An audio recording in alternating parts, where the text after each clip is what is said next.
siya para ma-master niya. So, nagpunta siya ng Columbia University. Then after nun, nagtrabaho siya sa parang strategic firm sa New York at saka ganun din sa Minnesota. So, hanggang sa umabot siya ng 4.5 years, finally talaga napag-decide na namin. Una-una, ang main priority niya, pinaka-first priority niya kaya siya uwi, dahil naisip niya, ang dami niyang pwede may apply dito sa Pilipinas na naaral niya sa iba't ibang lugar. So, mukha talagang ready na at pagiging first lady sa pagtakbo ni Bebong. Ako artista. Siya, kung matuloy man, politiko. Ang artista at ang politiko, meron silang common denominator. Ang artista nga lang, nagpapasaya.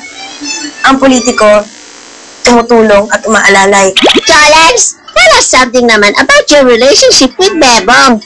Kaming dalawa kasi supportahan talaga kami eh. Hindi sasabihin din ko ano dapat yung nasa isip. Paano mo talaga kamahal si Bebong? Sa totoo lang, ayokong malaman kung gaano. Kasi pag nalaman mo na kung gaano, parang nag-stop ka na dun eh. Gusto ko everyday nadidevelop. Kilig ako. Ay, ang sweet mo naman. Paano mo ba na-express kay Bebong yung kaswitan mo? Minsan, pinapagluto ko siya. Tapos minsan, pagka alam kong sobrang stress out siya, kahit pipindutin ko lang yung daliri niya, o kaya pipindutin ko yung niya. Kasi, gusto mahilig sa masahe. Minsan, pag wala kaming magawa, kaya after na manggaling ng Caloocan para sumikot-sikat sa mga tao, ang kasunod doon, papamasahe talaga kami.